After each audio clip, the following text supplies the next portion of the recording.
For this activity, I watched a YouTube video of an ESL class. It was a 40-minute lesson, and the topic being covered was sleepovers.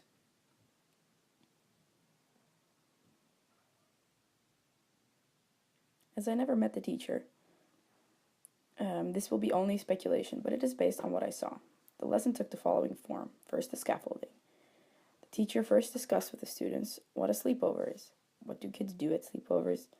What do you take with you when you go on a sleepover, etc. The main frame of the lesson was based around a text that the teacher first introduced after the discussion.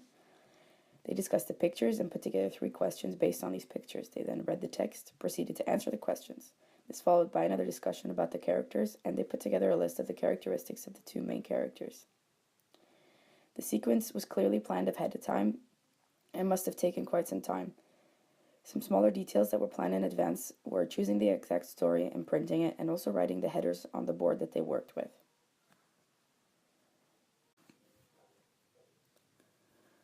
Planning keeps you organized and helps ensure that you meet your standard.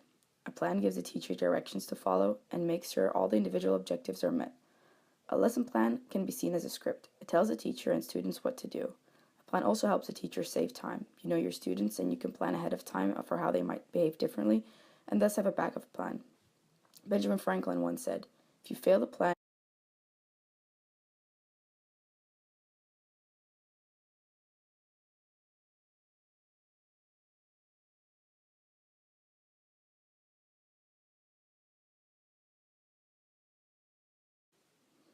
It is clear that this teacher was really trying to make sure all of his students could understand what he was saying.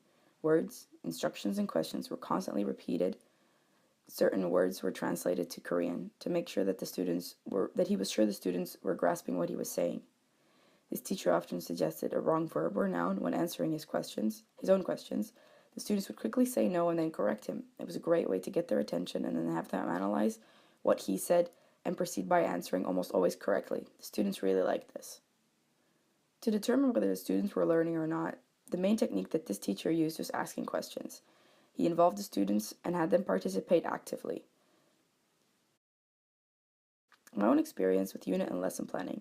At the very end of this module, I figured out that for me it would be better to make a unit plan before making individual lesson plans.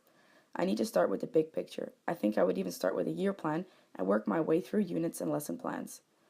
I realized that I wanted to change certain elements in my plans that I'd already made, such as formative assessments and the general approach, once I started working on my unit plan. Making my first ever lesson plan made me feel like a teacher for the first time, even though I haven't stood in front of a class yet. I finally saw what a teacher really does before and after they stand in front of their class. I have to admit, it's a little intimidating. The responsibility is huge. Every unit plan and lesson plan you make decides how and what you teach these students for a whole year. However small or large the impact may be, you are influencing a child's life. Lesson plans are more than simply a script to follow.